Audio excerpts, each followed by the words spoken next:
doutorado, que eu venho estudando, né, esse sistema de memória em particular, tá? Memória episódica, eu coloquei aqui meu e-mail, que é o logo do meu laboratório, do LENCOG. Inclusive, esse logo aqui foi o Davi que fez. E aqui é o logo do Laboratório de Psicofarmacologia também, que eu faço parte, aqui na UFPB, tá?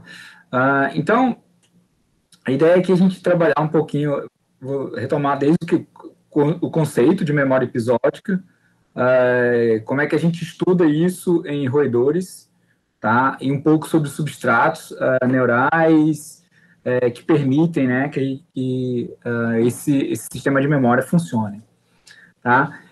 A gente, muitas vezes, as pessoas têm uma tendência a associar a memória episódica com as memórias que a gente fala assim, do dia a dia, ou as memórias até num contexto mais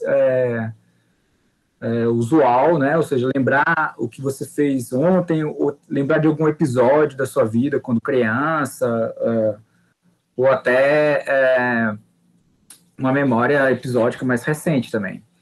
Então, como a Kia falou, eu sou daí de Natal, né? Então, tem umas figuras aqui, essa aqui, né, que é o do Morro do Careca, na época que se podia ainda subir o morro, obviamente.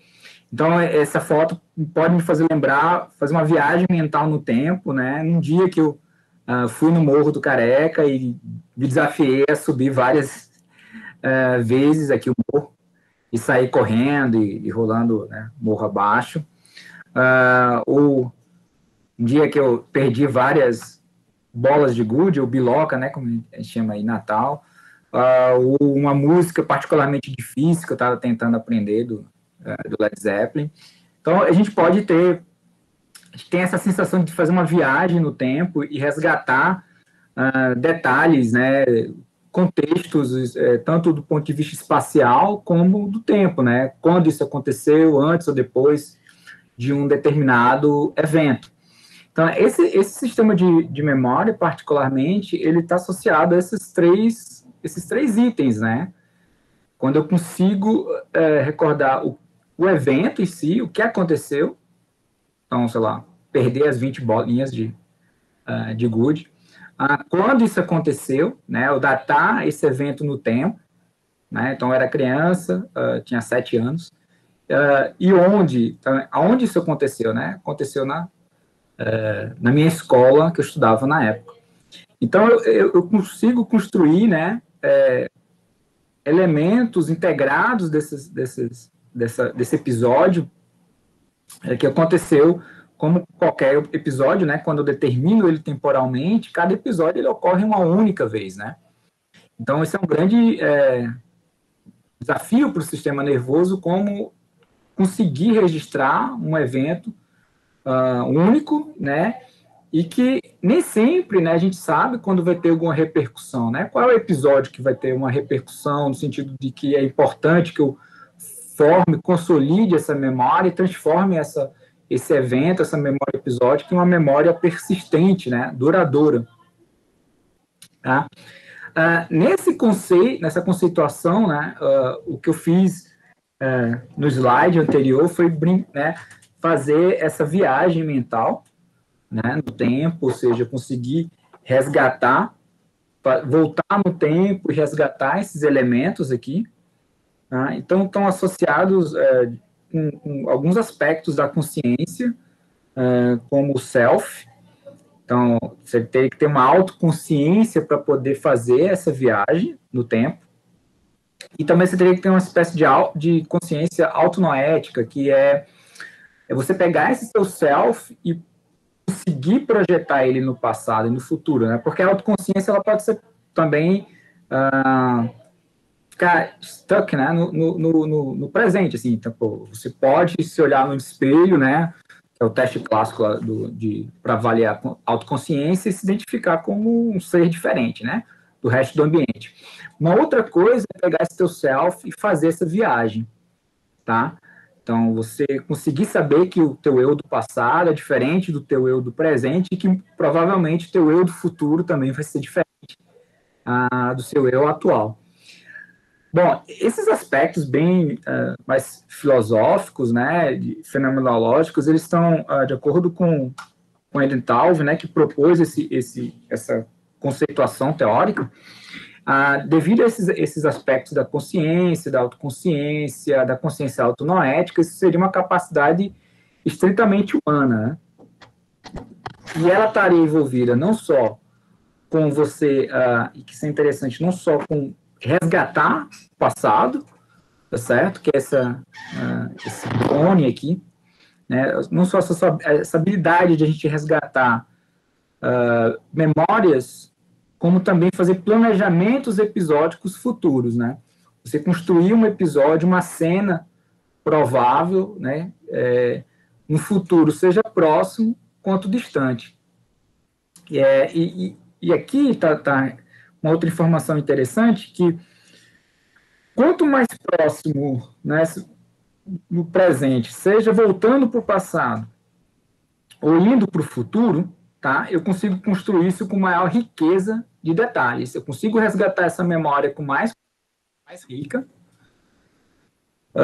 assim como eu consigo também fazer um planejamento do futuro mais detalhado.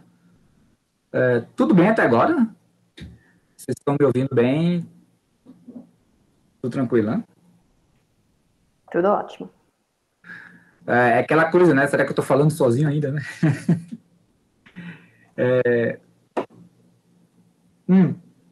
E aí a gente vai ver o sistema, né? Que eu vou falar um pouquinho, mas que muito vocês já sabem, o circuito neural que é ativado quando você evoca uma memória episódica, é basicamente o mesmo circuito que é ativado quando você faz um planejamento episódico futuro, né? Então, por exemplo, o hipocampo é uma estrutura também importante para eu poder fazer esse planejamento episódico futuro, tá? Que de acordo com alguns teóricos, como o Schachter e outros, ele não é a mesma coisa só de fazer um planejamento geral, tipo assim, eu quero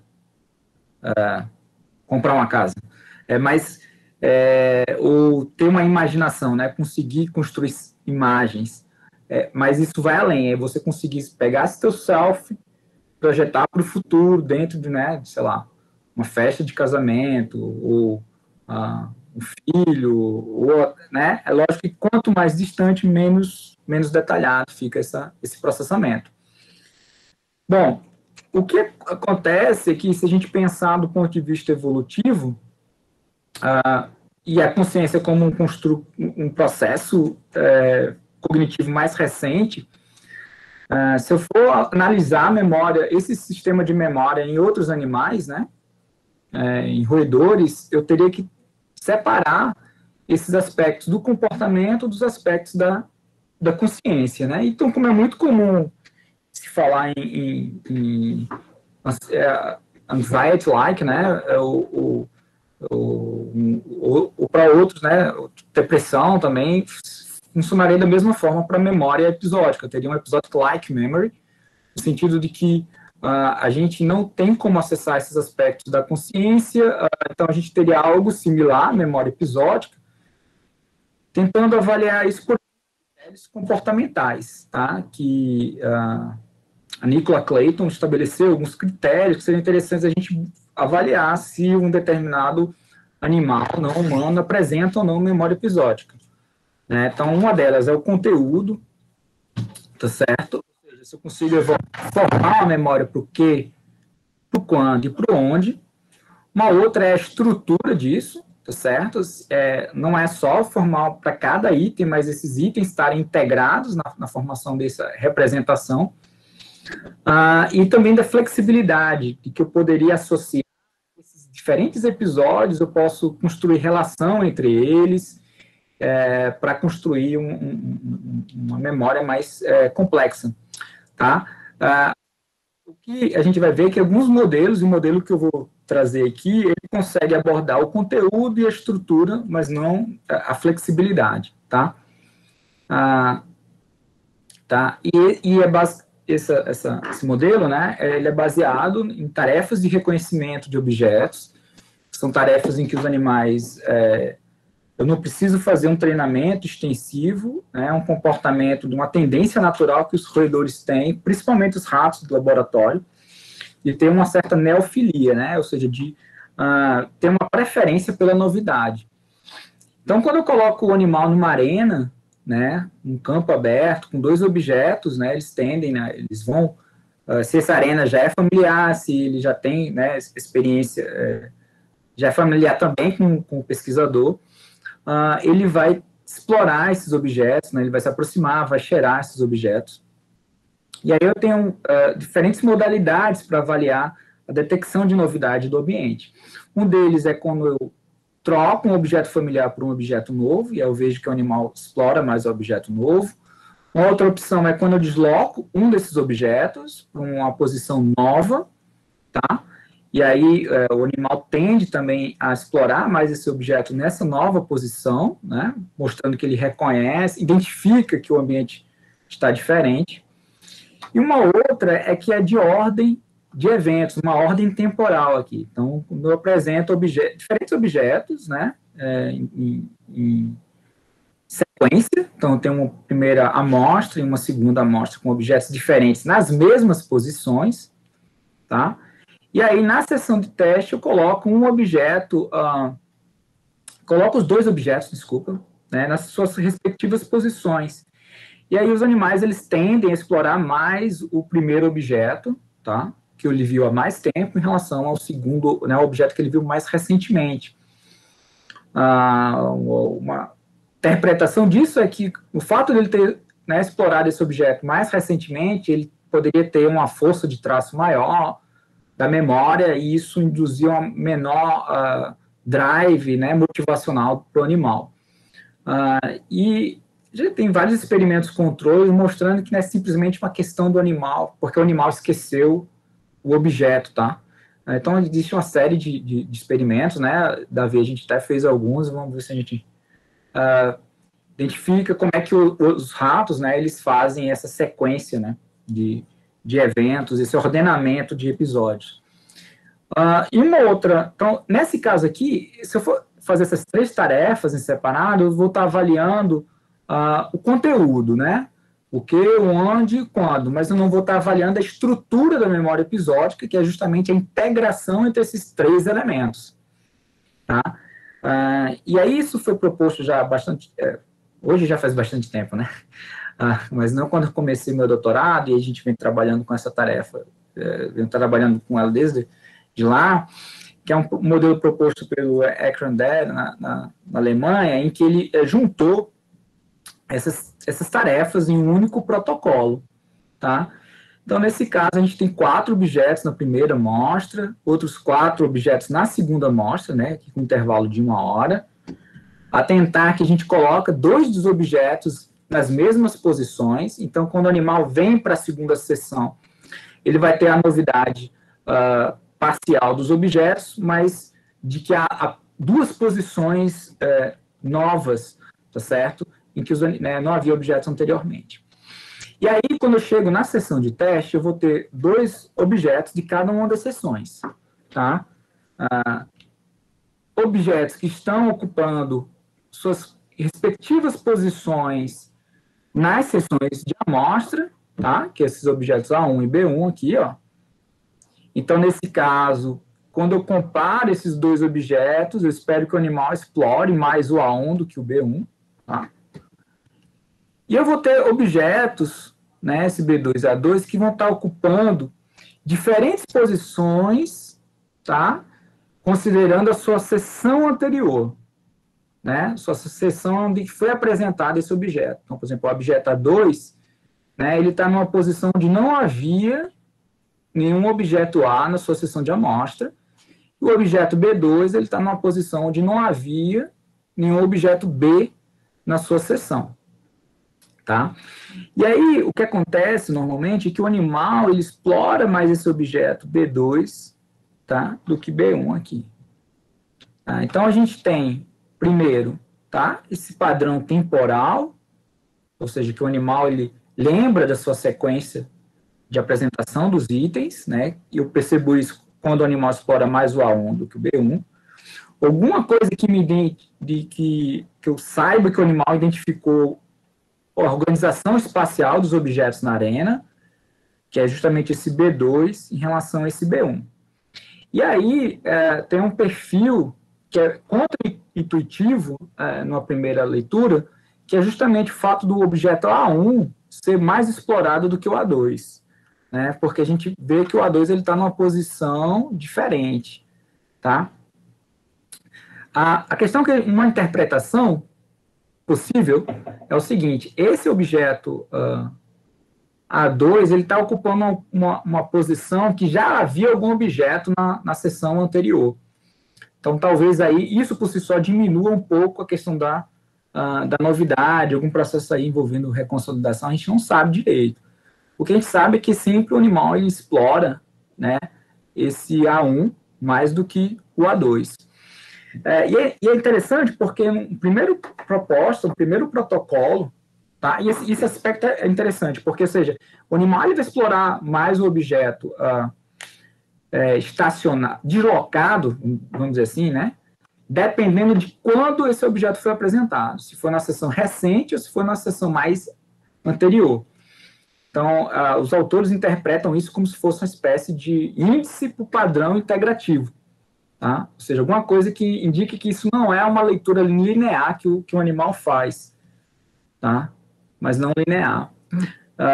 E aqui é só uma curiosidade, que a primeira tarefa que eles propuseram, eles só deslocavam um dos objetos, que esse é o objeto antigo, não o objeto, né, recente. E aí, sim, nesse caso, quando eu desloco apenas o objeto antigo, tá certo? Em relação à sua seção original, o animal explora mais o objeto deslocado, tá? Mostrando que há uma complexa interação aí que o animal detecta ao longo das sessões, a ordem de apresentação e a posição relativa dos objetos. Eu concordo que esse não é um modelo muito simples assim, de interpretar, mas que a gente tem trabalhado com ele, inclusive pela ausência, né, de protocolos assim, que tentem avaliar a memória similar episódica. Né? Existem poucas propostas. Mas a gente também tem brincado aí com essa tarefa para ver o que é que ela faz ou não faz. Bom, dentro do ponto de vista dos substratos, um modelo bastante impactante na literatura, que é esse modelo hierárquico, né, que propõe que, como já há um processamento a nível cortical com alguma dissociação nas vias sensoriais, né, o processamento do item e do espaço, né, que são as vias ventrais e dorsal lá nas áreas corticais, e essas vias, elas, do ponto de vista de conectividade, ela tem um pouquinho de separação também na região para-hipocampal, ou seja, o córtex perirenal estaria recebendo de forma prioritária informações de itens, tá? E o córtex pós-renal em roedores para-hipocampal em primatas, informações do ponto de vista do espaço, do contexto, né? O córtex entorrinal lateral recebe mais projeções do perirenal e o entorrinal medial do pós-renal. E aqui que tem aqueles estudos de grid cells, né, que a gente tem as grid cells no entorrinal medial e não no lateral. E aí, essa informação, de acordo com esse modelo, né, ela seria associada a partir do hipocampo, né, onde haveria maior conjunção das informações do que e onde, né. É lógico que isso não explica tudo da memória episódica, né, por exemplo, aspecto temporal. A gente sabe que, por exemplo, a região CA1 é muito importante para o ordenamento dessas tarefas com objetos, mas a gente também já sabe que, por exemplo, tem time cells não só em CA1, mas também em CA3. Então, assim, existe ainda uma dificuldade para a gente compreender como é que esse processamento ocorre e como é que cada área do hipocampo também ela está processando informações separadas e integradas do ponto de vista do processamento de memória episódica, tá certo? Então, uma das coisas que a gente tenta fazer é destrinchar um pouco mais esse circuito, e aí ele é bem mais complexo do que essa, né, figura anterior, porque existem muitos caminhos possíveis aqui, né, dentro desse circuito. A gente já se sabe na literatura que o córtex perirenal é muito importante para o reconhecimento de objetos, de itens. córtex entorrinal lateral, às vezes ele pode estar envolvido também no reconhecimento do objeto, mas principalmente quando ele está associado a algum aspecto espacial, tá?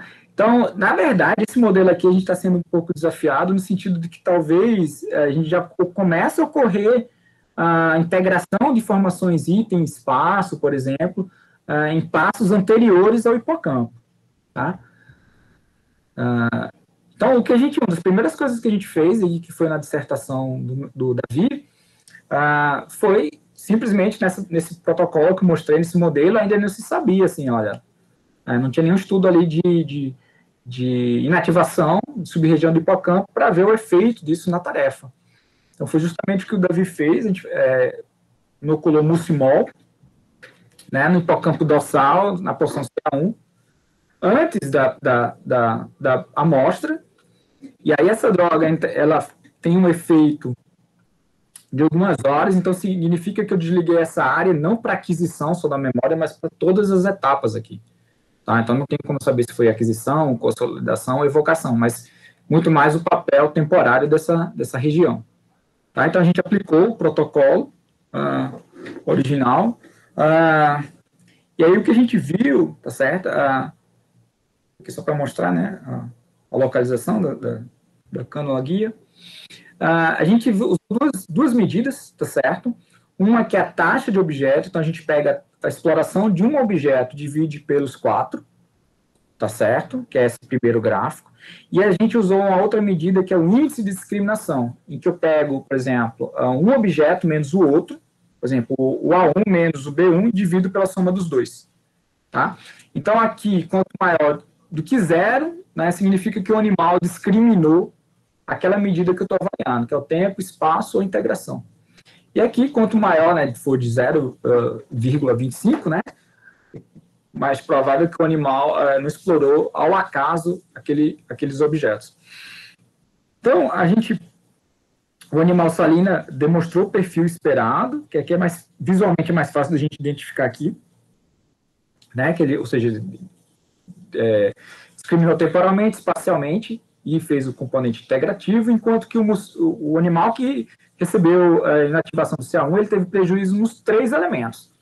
Não só no tempo, não só no espaço, nem só na integração. Estou mostrando que provavelmente essa área ela tem um papel mais amplo nesse sistema de memória. E é legal que isso não teve nenhuma relação com o tempo total de exploração dos objetos, ou seja, o drive motivacional do animal em explorar os objetos, ou mesmo a distância percorrida pelos animais. Então, não há efeito aqui de grupo, nem de interação. E a gente usou uma dose do muscimol, que agora, sinceramente, eu não lembro de cabeça, acho que foi essa dose aqui de 0,2, que a gente já tinha usado em outro estudo com muscimol fluorescente e tinha visto que essa droga, o muscimol fluorescente, ela fica realmente restrita à porção CA1, né? Que dá um pouquinho mais de confiança de que a substância ela não se espalhou para outras sub-regiões. Mas no estudo anterior a gente não utilizou o muscimol fluorescente. Aí, num estudo anterior, a gente já vinha tentando mapear as áreas se utilizando de genes imediatos, de Cephos e do ZIF, tá? E aí, nesse caso, a gente fez não só para a tarefa episódica, mas também para a tarefa de identificar objeto novo e velho. Tá? A gente propôs a tarefa episódica, tentou replicar a tarefa, sendo que com um intervalo de 24 horas, um intervalo maior. E aí os animais não expressaram a memória, eles só expressaram a memória completa, vamos dizer assim, mas só o componente espacial. Por isso que nesse título do artigo a gente, né, disse como é que foi a expressão desses genes imediatos após um processamento de memória espacial e de identidade do objeto, né, em ambas essas tarefas. Aqui a gente teve uma obsessão nos grupos controles, né, porque a gente não fez só o home cage, a gente teve um grupo controle para o open field, tipo, os animais passaram só pelo open field aberto, sem objetos. Depois, esse outro grupo aqui, que na sessão de teste, a gente colocou um objeto lá para o bicho explorar para ver o quanto aquilo tinha a ver com processamento sensorial. E aqui, sim, a gente tem a tarefa de reconhecimento de objetos, né, e o espacial. Aqui a gente tentou padronizar com a mesma quantidade de objetos por sessão e que é intervalo de 24 horas. Tá aqui você tem 2 objetos novos e 2 objetos antigos, aqui aquele padrão lá que eu já tinha explicado anteriormente. Aqui eu trouxe só o resultado do ZIF, tá certo? Que a gente viu maior expressão em CA1 e no peririnal, maior do que em todas as outras tarefas, tá certo? O que faz a gente verificar, né, que essa área ela tem um papel diferencial, aparentemente diferencial, no processamento do item espaço, tá certo? Então, o peririnal ele não é só importante para reconhecer o objeto, ele também deve estar envolvido nesse processamento junto com o hipocampo, é isso que a gente interpreta. Inclusive, há uma correlação também na expressão entre essas duas áreas, uma correlação positiva, no sentido de que talvez elas integrem, né, funcionalmente, esse processamento mais refinado. Tá? Isso aqui dá, assim, uma das coisas que a gente gostaria de fazer, que seria bem interessante, é ver, por exemplo, uma coisa mais online, né, como registro eletrofisiológico nessas duas áreas, ver se há, sei lá, coerência, aumento de coerência, alguma banda de frequência entre essas duas regiões. O que a gente fez, mais ou menos nesse mesmo tempo que o Davi, foi avaliar o papel do receptor NMDA nessa tarefa. A gente fez um estudo psicofarmacológico relativamente simples, a gente injetou ketamina numa dose subanestésica e numa dose que a gente já tinha visto na literatura que tem um perfil de aumentar a plasticidade no hipocampo, de aumentar a expressão, por exemplo, de BDNF, e a ketamina também tem sido proposta como uma substância alternativa, né, psicodélica alternativo no tratamento de depressão, por ter um efeito com uma única dose. E a gente tentou avaliar aqui se ela tem esse efeito plástico, será que vai ter alguma melhora ou não na memória, ou por bloquear o receptor NMDA, será que vai trazer um prejuízo, né, já que se sabe que o receptor NMDA é importante para a formação da memória. Então, aqui a gente teve 4 grupos, a gente teve um grupo que não recebeu salina, o ketamina 8 mg e o 15, e realmente os de 8 e 15 mg tiveram prejuízo, mas a dose maior, acho que, se não me engano, apenas a dose maior, ela teve uma maior expressão de CFOs em CA1 do que o grupo salina. O que é interessante porque nem sempre, né, a gente ter um aumento de expressão de genes imediatos necessariamente quer dizer um melhor processamento da memória, pelo menos é que foi nesse caso aqui em particular. Tá? Então, assim, a gente está mapeando ainda, né, áreas. É lógico que eu estou trazendo aqui só os meus estudos, né, mas existem alguns outros tentando avaliar a modulação de alguns sistemas de neurotransmissão, tá? Ainda tem muita coisa a ser feita, e a integração desse circuito córtico hipocampal, né, na formação e na expressão da memória episódica, né? Então, se a gente olha na conectividade do pré-frontal, com as suas 2 porções do hipocampo, né, como eu falei que o córtex entorrinal lateral parece que ele está associado já ali, não só, fazer uma associação entre o objeto e o espaço, não só no hipocampo, tá? Já existem alguns estudos tanto com lesão, inativação e expressão de genes. E aí dentro do hipocampo, dentro da sub-região, aqui tem, por exemplo, tem um estudo mostrando que a lesão em C3 faz com que o rato tenha prejuízo só na integração e não no quando e onde. E, por exemplo, nosso estudo mostrando que inativação em CA1 há um prejuízo completo, né? Mas a gente ainda tem muito o que entender nesse circuito exatamente, se é possível, né, de entender o papel separado de cada área e como é que eles se comunicam e geram, emergem essa função. E uma aplicação Eu não, nem sei como é que está meu tempo até agora. Uma implicação... Foi meia hora até agora. Tranquilo. E você mas... tem uma barra que está escrito, você está compartilhando sua tela? Você pode colocar embaixo? Tá dando certo só até agora que tampou o rosto de uma pessoa. Como é que é? Você tem essa barra pequena que está escrito, você está compartilhando sua tela cheia? Só colocar lá embaixo. Entendi. Estava bem na linha embaixo da todos os títulos. Então deu Nas problema. pessoas, né? Só agora. Tá perfeito. Tranquilo. Pode continuar. Beleza, olha só. Esse trabalho aqui, né, foi feito pelo Joenilton, aluno agora de doutorado no programa, em colaboração aqui com o professor Bernardino e a professora Lucy Check, de Cambridge. A gente fez um estudo mais translacional, tentando avaliar essa memória, o que, quando e onde, em jovens e idosos, porque, como a gente sabe que a memória episódica ela é prejudicada no início do Alzheimer e no envelhecimento saudável também. Mas a maioria das formas de avaliar isso, nos testes neuropsicológicos, são com tarefas de reconhecimento de lista, de palavras. Então, não são tarefas que avaliam conceitualmente a memória episódica. E aí, o joguinho que a gente usou aqui... cadê? Tentou avaliar justamente isso. Então, o sujeito, ele via na tela do computador um cenário que ele escondeu alguns itens. Só vou interromper de novo. Então, clica no tracinho que está no fim dessa barra para ele desaparecer.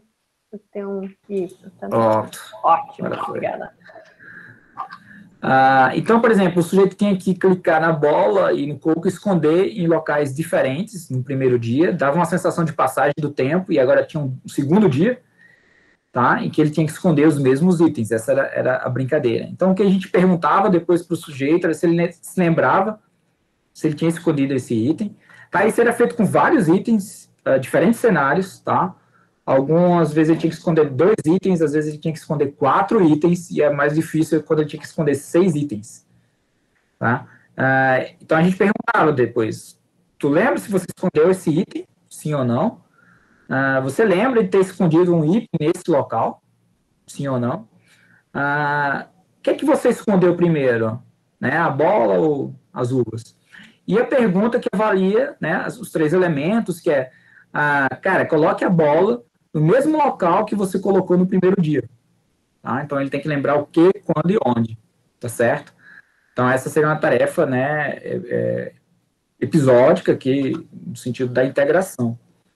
E aí, quando a gente foi ver o desempenho, comparando no sentido que, onde, quando e a integração entre os jovens, que essa linha completa e pontilhada são os idosos. Então, a gente vê que a maior diferença ocorre nessa situação aqui, né? Principalmente aqui em 4 itens. As outras, há uma diferença, essa aqui na verdade não há, é um efeito de teto aqui.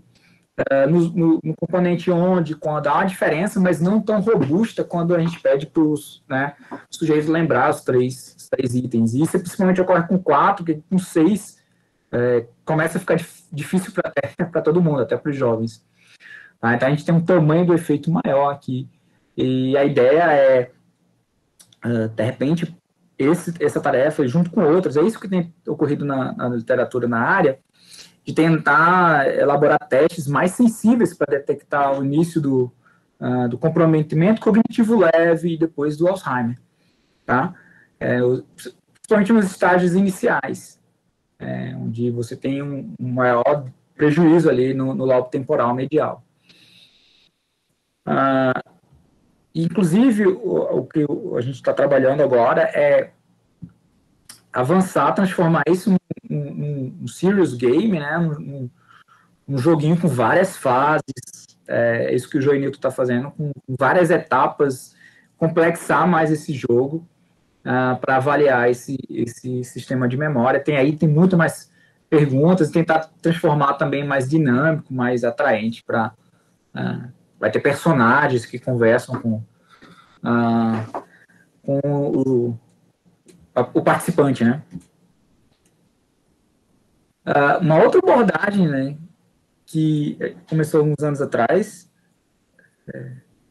que é tentar avaliar essa tarefa dentro de um contexto um pouco mais etológico, que é justamente o trabalho da Maria Augusta, fazendo doutorado, também a Rochelle e a Juliane, no nosso laboratório, né, pós-doc e professora visitante.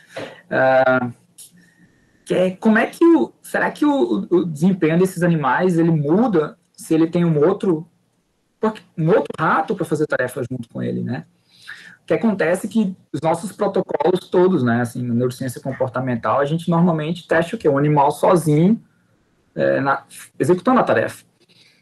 E o rato é um animal social, então, quanto é que simplesmente o fato de ter outro bicho no campo, enquanto ele explora os objetos, quanto isso pode melhorar o desempenho ou não, né, dos animais. Então, o que a gente fez nesse trabalho, a gente teve 3 situações, uma padrão, né, o rato sozinho. Uma coisa que eu não comentei antes é que a gente sempre faz 3 sessões de habituação ao campo antes da tarefa. Então, são 3 dias, cada dia 10 minutos. E aqui o rato faz tudo sozinho. E a gente usa um intervalo, nesse caso, a gente escolheu um intervalo que a gente já sabia, né, de estudos antes, que não está certo. 24 horas o rato não expressa essa memória. Porque a gente queria ver se justamente, né, a presença de outro animal ia melhorar o desempenho. Então a gente colocou uma situação de desafio, né, e aí vamos ver se um outro animal vai ter algum efeito benéfico. E a gente fez isso em 2 circunstâncias. Uma em que ele fazia habituação com outro animal. A gente queria ver se simplesmente o fato dele chegar nesse ambiente já explorado previamente com um colega, se isso teria uma espécie de familiaridade mais positiva, né? Assim, eu explorei esse ambiente com um coleguinha, então talvez não seja tão perigoso assim. E essa é outra situação em que ele sempre faz tudo em dupla, tá? O que a gente identificou, assim, primeiro, é que esse grupo controle, a gente separa, aqui está separado nas 3 medidas, tá? Tempo, espaço e integração. Então, o grupo controle realmente, né, se saiu bem mal na tarefa. O coabituado também, ele não faz aquele padrão, né, esperado para a tarefa, de explorar mais, de identificar o componente temporal, espacial e integração, mas isso ocorre com um bicho que foi cotestado, né? Ou seja, esses bichos aqui que fizeram tudo em dupla. Algumas das coisas que eu não trouxe aqui, mas que a gente percebeu, é que quando o animal está em dupla, ele explora mais os objetos do que quando ele está sozinho. Tem um outro comportamento muito comum que eles andam, a maior parte do tempo eles andam próximos um do outro. Uma coisa que a gente não sabe por esse dado é se isso foi um efeito para poder ocorrer esse efeito do coespecífico, se é um efeito na codificação da memória, então, ou seja, o fato de o animal explorar num ambiente mais positivo, e aí ele aumenta o drive motivacional, tá? Ou se é alguma coisa na evocação também, né, da memória. De repente, se eu tiver outro bicho na hora do teste, eu me sinto mais motivado e expresso a memória, porque isso é um daqueles desafios, né? Quando o rato não... Eu digo que ele não evocou, eu estou dizendo que, na verdade, que ele não expressou a memória pelo comportamento. A rigor, eu nunca vou ter... Né, é a forma que a gente tem para medir o construto memória pelo comportamento. Então, se o bicho não expressa pelo comportamento, a gente fica naquela situação, pode ser que ele tenha lembrado e só não tenha expresso, né? Pode ter sido um aprendizado latente, assim, como aqueles estudos clássicos lá do Tolman, né? No labirinto. Então, o bicho estava aprendendo, só não estava nem aí, né? Aquilo não motivou o animal. É isso que a gente está fazendo agora, que a Maria está fazendo literalmente agora. É justamente ter mais grupos que possam analisar essas diferentes etapas. E uma outra... Então, essa é uma coisa legal, porque a gente quer trabalhar mais, entender melhor como é que, não só do ponto de vista da memória, mas né, a gente tem conversado com o Diego, já vi por algumas bancas aqui, como a gente mensura melhor essas interações sociais, será que podem estar por trás desse benefício, né, da memória. E acho que a gente tem muito ainda a acrescentar e aprender de análises que faça a gente gerar mais hipóteses e testar essas hipóteses em relação a esse provável efeito prominético aí da interação social. Bom, uma outra brincadeira que a gente tem feito do ponto de vista do comportamento no laboratório é pegar essa tarefa e verificar se a gente pode testar ela várias vezes. Veja, o protocolo original é um trial só. Tipo assim, o animal fez 2 sessões de amostra, o teste e acabou. Isso faz com que a gente use mais animais para poder ter um maior poder estatístico e também isso é mais complicado se a gente quer fazer alguma coisa de imuno ou de registro eletrofisiológico, porque às vezes você tem pouco sinal, né, para o comportamento, né? Então, o que a gente está tentando fazer, esse é o primeiro exemplo, que é adaptar essas tarefas de reconhecimento de objeto para múltiplas tentativas. Tá? A gente coloca o animal na arena aqui, a gente faz uma modelagem bem simples, que é treinar o bicho para ficar andando aqui, dando giros nesse sentido, tá? 3 voltas, a rigor. Então, a gente modela apenas essa parte. E aqui eu vou mostrar, a gente fez um primeiro teste mais complexo, que eram 3 sessões de amostras e uma de teste. Tá? E aí a gente viu que não funcionou, a gente diminuiu para 2 sessões de amostra, como é feito originalmente, né? Uma sessão com 4 A's, uma sessão com 4 objetos B's, e uma sessão de testes com 2 A's e 2 B's. Pronto, é aquele protocolo, sendo que a gente treina o animal para ele fazer isso 10 vezes. Né? 10 vezes em um único dia, ou 5 vezes em um dia, 5 vezes em outro dia. Lógico que com um intervalo bem curto aqui. Intervalo, se não me engano, de 3 minutos entre as sessões. Tá? Então, a ideia é que a gente repetir várias vezes para ter menos animais e que a gente tenha mais dados por bicho. Basicamente, é essa a ideia. E, realmente, nesses experimentos 2 e 3, em que a gente faz igual o protocolo original, sendo que 10 vezes em um único dia ou 5 vezes por dia, 2 dias diferentes, tá? Aqui a gente tem um índice de discriminação na ordem, né? Tempo, espaço, integração. A gente viu que os animais eles discriminaram a ordem temporal dos objetos, tá? E o aspecto espacial, certo? Não o integrativo. A gente tem 2 formas de medir isso aqui. A gente fez também uma curva acumulada, tá? Ao longo dos trials, para ver como é que está o desempenho. Então, muitos trials do animal, principalmente no experimento 3, em que a gente divide em 2 dias, parece que ainda o desempenho é um pouco melhor. Então, se a gente vê o acumulado aqui, tá? A maioria das sessões, os animais discriminam temporalmente e espacialmente os objetos. Tá? Mostrando que esse protocolo ele ainda não é o ideal para medir memória episódica do ponto de vista integrativo, mas que já é interessante para, pelo menos, acessar a discriminação temporal e espacial em uma única tarefa, né? E eu já consigo extrair esses dados e com poucos ratos. Isso aqui são, se não me engano, 5, 6 ratos em cada experimento desse. Então, a ideia, não só com esse tipo de protocolo, mas com outros que a gente está trabalhando, como discriminação de objetos similares, a ideia é a gente, a partir de agora, na verdade, a gente estava começando a fazer isso, veio a pandemia e atrapalhou, a fazer o registro eletrofisiológico, né, do hipocampo enquanto o animal executa essas tarefas, né, com um registro, com uma plaquinha da Intan. Essa é uma ideia que a gente está vendo que é interessante de gerar mais dados por bicho. Uma coisa que a gente fez agora recentemente com com o Jael, Bruno Lobão, Lívia, né, que fez o mestrado na Psicobio aí, Natal.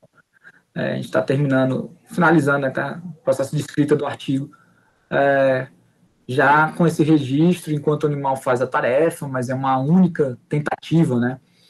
E a gente viu que dá para fazer alguma coisa, mas também tem algumas limitações no sentido de quantidade de dados por bicho. Tá? Então, assim, esses são os próximos passos. Assim, é uma tendência de a gente tentar se aproveitar da ideia do comportamento natural do animal, de explorar os objetos, mas tentar extrair o máximo de dados por bicho. Bom, então, são os agradecimentos de vários alunos que passaram, né? Nem todos estão mais aqui no laboratório. O Robson, que foi professor visitante também, aqui um tempo. Alguns de vocês conhecem aí, a Ana Luísa, Bruno, que está fazendo mestrado aí. Aqui. Esse aqui é no momento que a gente podia ainda, né? Tá todo mundo junto. Então, obrigado. Deixei meu e-mail aqui. A gente tem um site também do laboratório, caso vocês queiram conhecer mais um pouco, trocar ideia. Obrigado. Ótimo. Maravilhoso. Agora todo mundo liga a câmera para ser bastante. Então. Sim. Registradas antes, Diego, antes da pandemia. Então, vou deixar livre para perguntas. Então, por favor, aperta no símbolo de levantar a mão para ficar mais fácil de ver, por exemplo. Tá, ninguém levantou a mão, posso fazer a primeira? Oi? Deixa eu levantar a mão. Então pode. Tem que levantar a mão, Davi. Tô levantando aqui, a câmera não tá uma não, mas... Parabéns, Flávio, pela apresentação, fazer parte aí dessa trajetória de achar também correlatos da memória episódica em ratitos, né? Foi legal fazer parte. Espero a gente estar junto de novo. Eu tive uma dúvida que eu acabei não sabendo por vocês, né? Porque vocês estavam fazendo, quando vocês fizeram do conspecífico, quando você vai fazer o experimento com os dois, você coletou numa sessão só 2 animais? O N foi 2 por sessão? Ou como é que foi isso? Como é que foi o balanceamento de bichos e tal? São 2 por sessão. Eles ficavam com umas marquinhas lá, né, para diferenciar os bichos. Era um vermelho e um azul. Nesse experimento eu estou na dúvida se eram 2 por gaiola também, que eles ficavam separados, ou eram 4. Eu não lembro, porque depois é uma coisa que agora a gente mudou. Agora a gente sempre está, se não me engano, colocando 2 bichos na gaiola. Então eram animais que já se conheciam, né? Sim. Até porque acho que se fosse um animal desconhecido, o rato nem ia explorar os objetos, né? Ia ficar explorando só o... em relação à comparação entre os dois, teve alguma... Eles flutuaram juntos, assim? Quem explorou mais, o outro explorou também? Como é que foi o tempo de exploração dos dois, assim? A análise do índice, a gente fez separado. Uma coisa que a gente fez exploratório, assim, foi a latência, por exemplo, se mudava, ou seja, uma coisa que até alguns revisores perguntaram, será que o bicho não ia, tipo assim, o primeiro rato ia no objeto, aí depois o outro ia, sabe? A gente não conseguiu identificar isso, mas a gente precisa refinar para essas próximas análises, sabe? Fazer uma linha do tempo melhor para a gente ver se houve essa peregrinação, vamos dizer assim. Um rato vai, aí depois muda e vai deixando... Que é uma questão, né? Sei lá, quanto bicho não deixa o cheiro no objeto. Essa mesma, vai na mesma dessa que você faz do... Desculpa, gente, se for parecer muito com um diálogo aqui, um único monólogo, porque eu e o Flávio, a gente já tem interação mais mais longínquo. E aí eu tenho algumas perguntas para fazer, porque eu estou também analisando exploração de objetos no meu projeto de doutorado agora. E aí tem algumas considerações a fazer, né? Porque, assim, uma das coisas da literatura de reconhecimento de objetos é que você pega uma soma de várias explorações de objetos que são curtas, né? E alguns autores pegam e dizem assim, tem que ter no mínimo 30 segundos, uma sessão inteira de 5 minutos, né? Para você considerar válido. Eu tenho visto, assim, o que a gente tem visto é que o animal ele vai num objeto, raramente ele explora mais de 5 segundos. Assim. Ele geralmente explora 2 segundos, volta, vai no outro, né? Aí como é que se constrói uma memória ali para uma soma total, né, de explorações, né? Não é dinâmico, não é como, eu lembrei daquele objeto, estou indo lá agora verificá-lo. É a soma de vários segundinhos que ele foi lá naquele objeto, ficou mais perto daquele objeto, né? Olha, tem alguns autores usam essa quantidade mínima na amostra, na sessão de amostra, principalmente. No treino lá. Então, por exemplo, se o bicho explorou menos de que... Aí pode ser 30 segundos, aí ele... ou às vezes espera o bicho explorar até esse tanto, e aí tira ele da arena para todos os animais terem a mesma... Eu fiz agora sessões de 30 minutos, em que o animal ficou numa arena e ele tinha 2 objetos lá para explorar. Teve dentro dessa sessão de 30 minutos, teve animal que não explorou nem 10 segundos total, assim. Teve animal que chegou a não explorar os objetos. Então, essa é muito variante, né? Então, por isso que você acaba precisando de muitos animais no fim e tal, né? Sim. Controlar isso é difícil. Então, vamos continuar a fila. Agora, o professor Martim Camarota. Oi, sim, desculpa. Oi, Flávio, tudo bem? Oi, Martim, tudo bom?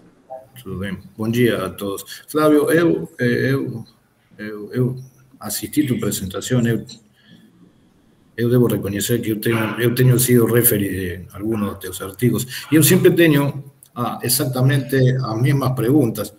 A primeira que eu tenho é quando tu repetidamente falou de alguma memória espacial, ¿no es cierto? Tú utilizas la palabra espacial. Y yo estoy diciendo que en esa tua tarefa, bueno, no tua, no tiene ninguna memoria espacial. ¿Cuál es el componente espacial de esa memoria? Una cosa es que tú digas qué, cuándo y onde.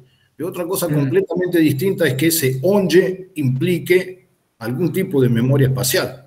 No, es a memoria do onde, mas eso no obrigatoriamente não é uma memória espacial. Por exemplo, não sei, eu posso lembrar que meu telefone está aqui na minha direita. Mas direita, esquerda, acima e abaixo, não são vectores espaciais. Dependem de mim, de onde eu estou. Se eu girasse e olhasse para a janela, a direita seria aquele lado de lá. ¿Está entendendo? Então, eu queria que tu...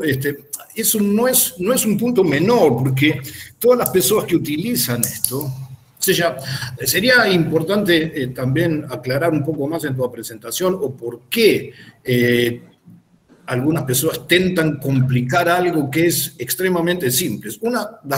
A única vantagem, ou a maior vantagem que tem a tarefa de reconhecimento de objetos é que é muito simples.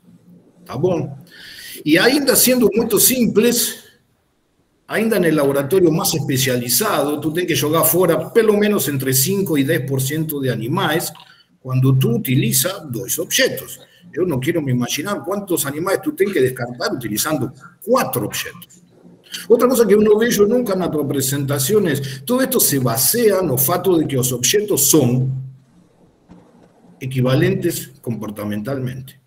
É decir, que si la primera vez que el animal ve esos objetos, no prefiere ninguno de ellos y no prefiere ninguna combinación ni ninguna colocación de los objetos. Es decir, son muchos controles que tienen que hacer, lo cual es un poco contraintuitivo o fato de que tú dices que los dados que tú obtén por bicho son limitados.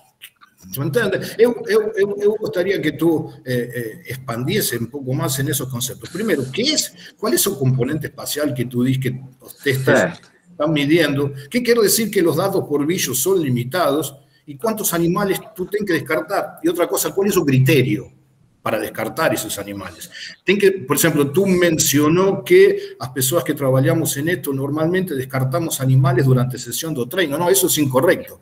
Nos descartamos durante la sesión de treino y durante la sesión de teste también, porque tienen animales que no aprenden. Entonces, ¿cuántos animales no aprenden? De 10 animales que tú utilizas, ¿cuántos que no llegan a un criterio?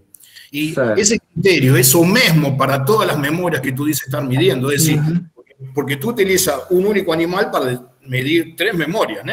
Entonces, el criterio es lo mismo para el qué, dónde y cuándo, o son diferentes. Es decir, mi pregunta es, ¿un animal puede tener memoria de qué y no tener memoria de cuándo y dónde? O todas las combinaciones posibles. Y en el caso de que eso aconteça, ¿qué es lo que tú haces? ¿Tú jogas fora o bicho ou tu deixa o bicho?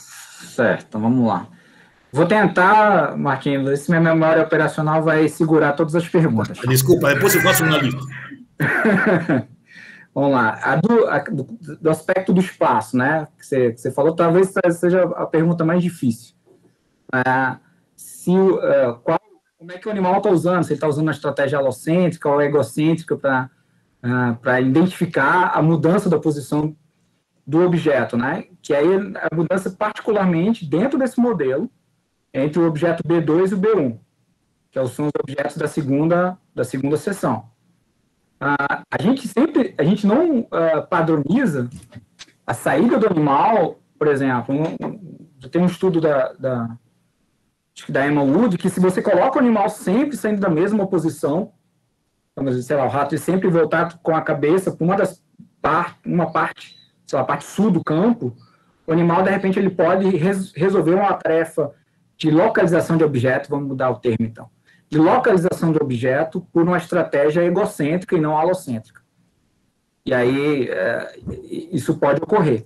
No nosso caso, como eu acho que tem várias sessões e a posição que o animal sai, se coloca ele no centro, ele gira, a gente coloca ele no centro, ele gira, eu não sei dizer se ele está usando uma estratégia egocêntrica para responder. Isso mesmo, esse é o meu ponto.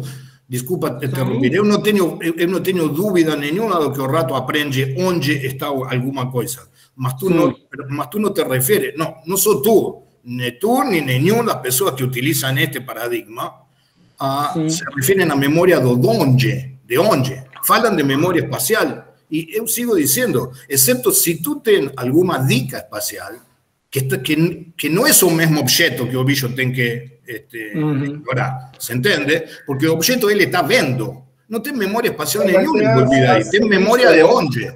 Tem as pistas espaciais no protocolo. Você vai comentar, a gente tem pistas dentro do campo, a gente tem tanto pistas proximais quanto distais, mas eu acho que talvez o que a gente tenha que fazer de experimento controle é controlar o quanto o animal consegue responder na presença e na ausência dessas pistas, e quanto o animal ele consegue responder se ele sai ou mesmo ou não dessa posição.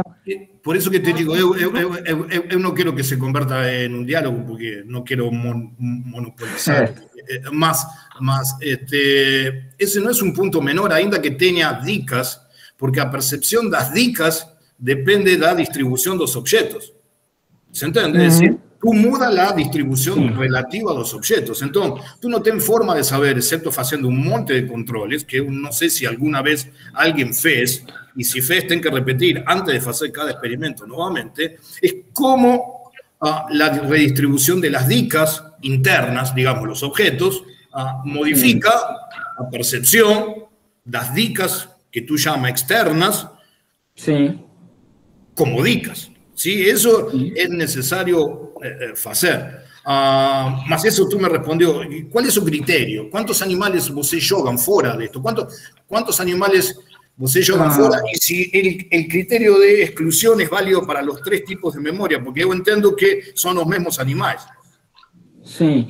Tá, a gente não usa um critério, por exemplo, do desempenho por exemplo, por animal. A gente faz realmente o conjunto dos animais trabalha com conjunto e faz lá a análise de média e variância mesmo. Então, em geral, a gente precisa de 10 animais, 12 animais por condição, em geral, para ter uma quantidade satisfatória. Y nunca tiene ningún animal que tenga... Lo que a mí más me interesaría saber, serio, es si ten animais que ten, por exemplo, de os 10 animais, os 10 animais têm memória sempre.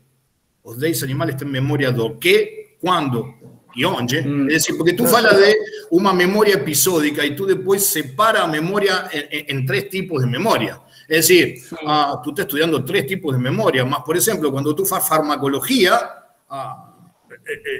tú puedes afectar diferencialmente los 3 tipos de memoria. Lo cual solo tendría sentido hacer el experimento si tú tivesse animales controles que pudiesen tener un tipo de memoria sí y otro tipo de memoria no. Mas como tú no ten os animales indicados, ¿se entiende? Los 10 animales no están indicados. Yo no tengo nunca forma de saber si tú tienes un animal que lembra o qué, mas no lembra onde ou quando. Mas eu acho muito difícil, Martim, de estabelecer um critério por bicho, sabe? Eu vou botar mas tú ten, por ejemplo, lo que yo quiero decir, tú ten teus animales controles. ¿Está bom? Ok. Entonces, y tú tienes un índice de discriminación, ¿sí? Si el índice de discriminación, cuando tú modificas alguna cosa, es 0, o animal no lembra. Entonces, mi pregunta es, tú puedes tener un mismo animal, en esa tarefa en la cual tú dices que modela 3 tipos de memorias diferentes, que tenga un tipo de memoria sí y otros 2 tipos de memoria no, o 2 tipos de memoria sí. ¿Se entiende lo que estoy diciendo? Ten algún animal que, por ejemplo, no muestra memoria do qué, mas sí me muestra o memoria do cuándo. Y si eso es así, ¿cómo tú explicarías que un bicho puede tener memoria de cuándo, mas no lembra do qué? Tú te das cuenta que es imposible. ¿Entendés? Tú no puedes lembrar do cuándo si tú no lembras do qué tú estás lembrando, ni tú ni un rato. O quando e o onde, eles estão intrinsecamente, na verdade, são uma simplificação teórica. Ele tem que ser sempre quando e onde, e o que e onde, desculpa, e o que e quando, porque é impossível. Ele sempre está discriminando, porque ele tem que saber qual é o objeto, se é o objeto A. Concordo plenamente contigo. Aí só para fechar uma questão metodológica que é interessante, a gente aleatoriza sempre as posições, todas as posições das amostras e dos testes são aleatorizadas entre os bichos, os objetos também são aleatorizados, a gente tem, nem lembro mais o conjunto gigante de objetos, então para esse de múltiplas tentativas, era objeto, sei lá, 10 conjuntos de 4 objetos. Então, a gente tenta minimizar alguma dessas coisas. Mas eu fiquei curioso, eu vou tentar depois analisar. Desculpa, Kia, eu sei que tu levantou a mão, mas eu nunca tenho chance de conversar com alguém que trabalha com esse paradigma. Então, tu coincide comigo que esse paradigma, en realidad, son 3 memorias que tienen una relación jerárquica entre ellas. Y que tú no puedes saber cuándo si tú no sabes qué. Es decir, tú no puedes saber cuándo aconteció alguna cosa si tú no sabes qué cosa tú tienes que saber. ¿No es cierto? Ok. Entonces, ¿por qué tratar las 3 memorias por separado si son jerárquicas? Eso es una pregunta que es algo que yo nunca veo discutido, una discusión de ninguno de estos papers. Nunca. Yo nunca veo que alguien se siente y diga, oye, no hacemos esto. Mas en realidad ya existe, o debería existir, es claro que existe, una relación jerárquica en esto. Yo no puedo lembrar onde si yo no lembro o qué cosa onde. Entonces, yo esperaría que si tú no tienes memoria de qué, yo te estoy dando una dica que a mí me parece. A memoria do qué es un control de si está funcionando bien o paradigma. Un bicho que no tiene memoria de qué no puede tener memoria de dónde y no puede tener memoria de cuándo. Por lo tanto, si tú tienes un bicho que no tiene memoria de qué, más lembra do cuándo, o lo que tú llamas cuándo y lo que tú llamas dónde, hay un problema con los paradigmas. Eso es un control del propio paradigma. Tu entende o que eu estou dizendo? Estou entendendo. Eu acho que o correto não seria chamar onde e quando, seria chamar o que e quando, e o que e onde. Ese es el problema ese es el problema que no tenemos aquí en Brasil cuando traducimos directamente las cosas. Bueno, una última pregunta y no pregunto más nada. Tú hablas de genes inmediatos, ¿no es cierto? Sim, ¿Aumentan cuándo? ¿Cuándo aumentan esos genes inmediatos? Depois do teste. O sea que en realidad tú no sabes si esos genes inmediatos aumentan como consecuencia porque tú tienes 2 sesiones de treino, ¿no es cierto? O sea que por lo menos tú ten, sin entrar no mérito de todo lo que eu falei antes, tá bom? Do que, quando e onde. Ainda tú tienes 2 sesiones de treino y tú tienes 2 pares de objetos que son diferentes. Es decir, tú podrías tratar esto como 2 sesiones de memoria de reconocimiento de objetos, eso que tú llamas o qué, simplemente, ¿no? Entonces, tú tienes a memoria de 2 objetos y aumenta la expresión de FOS y CIF después del teste, ¿no es cierto? Entonces, ¿qué tú hayas? Que eso es debido al teste. Tú tienes, por ejemplo, animales que fueron treinados, voy a llamar treino y retreino. Ten treino, retreino y no ten teste para ver qué es lo que acontece. No ten, entonces tú no sabes, porque ese sería un control, ¿eh? A ver si eso teste o no. Porque un control a más. O que claro, de controle o treino o retreino y no testar. ¿No? Y ir y medir. ¿No? Okay. Sim. A gente fez... Agora, só tem um detalhe, Martim. A gente fez 24 horas depois o teste. Tú dices que sería imposible que tuviese un aumento de FOS de 24 horas, mas tem pessoas que ten reportado 24 horas depois de genes inmediatamente tempranos. No, pero es que después del treino, es como tú dices, tú no sabes si o bicho lembra o no lembra de algo, tú solo sabes lo que o bicho faça dentro da casa esa que tú tienes. Entonces, hay mucha gente que te ha notado que los controles que no fueron testados, ¿está bom? O por ejemplo, que fueron testados por una persona diferente, la que treinó, tiene aumento de FOS, pelo simple fato de que o animal no conoce, supongo que debe ser porque o bicho no conoce o cara que va a matar él y se asusta antes de que lo mate, ¿tú estás entendiendo?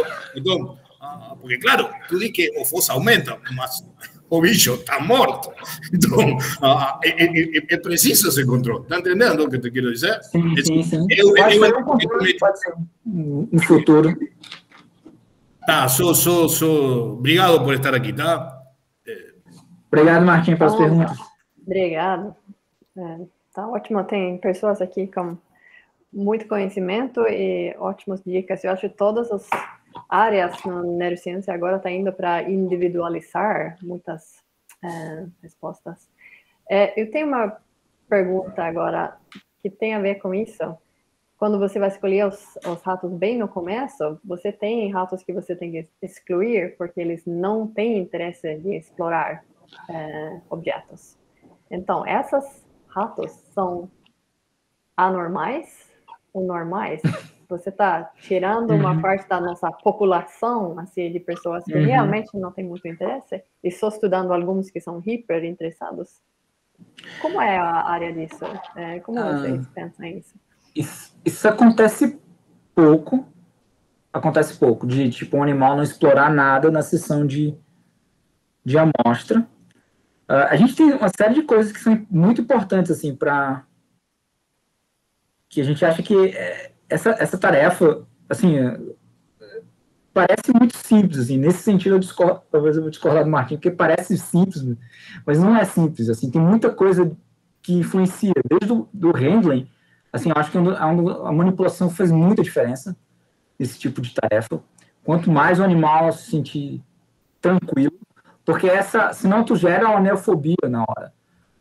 Só dar um exemplo, assim, uma vez no início do meu doutorado, eu quis testar o N-Maze, que era o programa que a gente usava lá no laboratório da Regina, e eu simplesmente peguei aleatoriamente um rato e coloquei direto no campo aberto para ver se fazia o rastreio, né? o bicho entrou em freezing, assim, o animal ele congela de medo. Então, normalmente ocorre pouco, mas a gente tem que excluir, porque se o animal não explorou nada na sessão de amostra, não vou ter o que testar, né? Não tem memória para eu testar. Essa ideia de a gente fazer múltiplas tentativas é um pouco para, digamos assim, reduzir isso, porque às vezes um rato, talvez em um teste, em uma única trial completo desse, ele se sai mal, mas nos outros ele se sai bem. Então, é uma coisa que a gente está tentando contornar. Isso, né? E agora, mais 3 perguntas para tentar fechar. 12:20, pode ser? Tem algumas perguntas?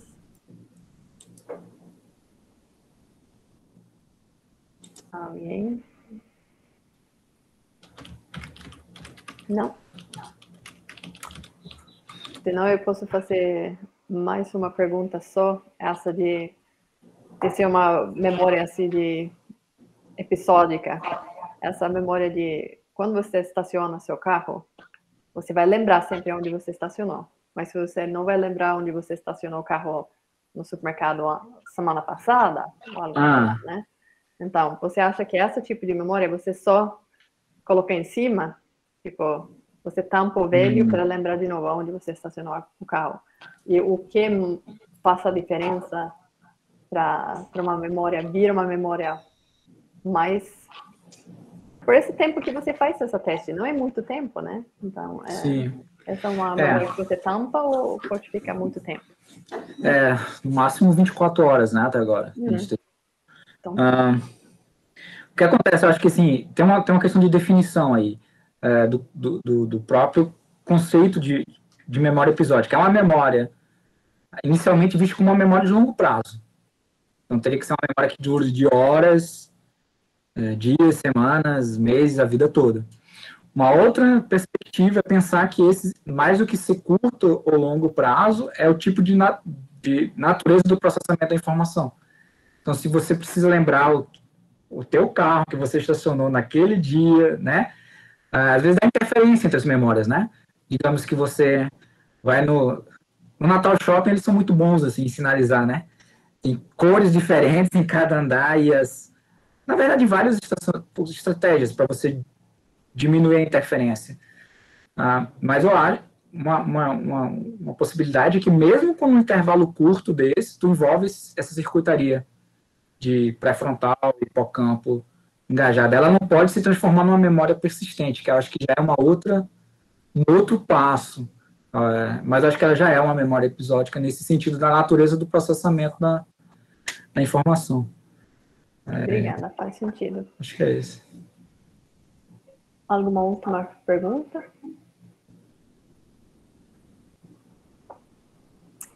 Se não, vou parar de gravar. Não, agora temos um. Pode. Gabriele. Olá. Então, eu sou bem nova nas neurociências, né? Tipo, acho que esse é o meu primeiro curso real, assim. Mas eu sou muito curiosa e gosto de ficar explorando. E uma das coisas que eu estava vendo para uma memória se tornar, tipo, de longo prazo é que ela tem que ter relação com a emoção. Né? Então, você tem que ter tido uma emoção. Por exemplo, você provavelmente lembra do momento do Morro do Careca, lá do início da aula, porque tinha uma emoção forte, né, da sua infância, das pessoas que você estava, etc. Como que você vê essa questão dentro dos testes com os ratos? Porque me parece algo muito... ok, eles estão explorando e tudo mais, pode ter aquela noção de medo ou alguma coisa nesse início, mas como você consegue, sabe, ver isso no teste ao longo dos dias, né, das 24 horas e tudo mais? Certo. Obrigado, Gabriela, pela pergunta. Com certeza, tem uma modulação emocional. Inclusive, eu botei uma figura ali que o autor ele faz algo bem genérico, assim, que é botar alguns sistemas de neurotransmissão ali, então, sei lá, uma dopamina, uma noradrenalina que é liberada naquele momento, vai ajudar na consolidação dessa memória também.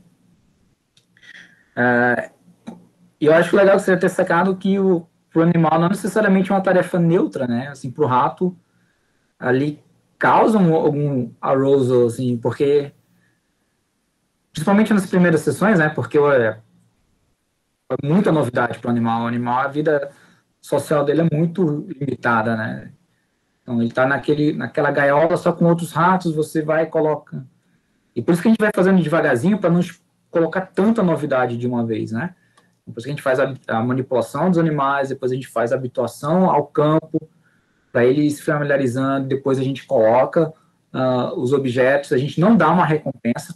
Eu esqueci de comentar que aquele de Multiple Trials, a rigor, a gente coloca assim, uma recompensa, mas a gente coloca ao lado de todos os objetos. A gente não coloca de um objeto específico. Porque o que acontece? Depois de algumas tentativas, os bichos vão ficando assim, entediados, eles não querem mais fazer, não tem mais graça, né? Então, a gente tem que ter um controle ali da motivação, com certeza. Isso faz diferença pro rato, né? E para minha aula também é melhor começar com alguma coisa que, né, desperte emocionalmente do que algo, né? Começar com uma praia é bom, né? Acho que ajuda. Então, sim. Legal, obrigada. Perfeito. E isso alunos, você pode fazer qualquer pergunta básica e não precisa ter vergonha de fazer nada de... Não tem perguntas erradas, não tem perguntas assim que não valem. Eu vou... Marquinhos, eu tenho só uma. Como que en el último experimento esse que tu mostrou, esse que tem os dois animais, né? Sim, sim. O grupo esse que está nos dois animais. Certo. Tu não tem forma de controlar, ou pelo menos eu não vejo nenhuma forma de controlar as dicas que um animal possa deixar para outro. Ainda não. A gente quer fazer uma análise melhor ao longo da sessão. Além do fato de que tu tens um problema, en química sería un problema estérico, de índole estérica, no histérica, estérico. Dos cuerpos no pueden estar en el mismo lugar del espacio al mismo tiempo. Por lo tanto, podría ser muy bien que existiera relación de dominancia entre los animales y que uno explore primero y otro explore después. Si yo quiero explorar, matúeme un macho alfa y tú estás explorando el objeto A, entonces yo no puedo explorar el objeto A. E depois, como tu explorou o objeto A e eu o macho alfa, eu vou ficar muito mais tempo explorando o objeto alfa do que ficaria se tu não estivesse aí pelo simples fato de que tu é o macho alfa e tu explorou. Então, eu entendo quais são as motivações de fazer esse tipo de coisas. Mas, desculpa, não vai levar isto a mal, de jeito nenhum, tu já me conheces, não é bom?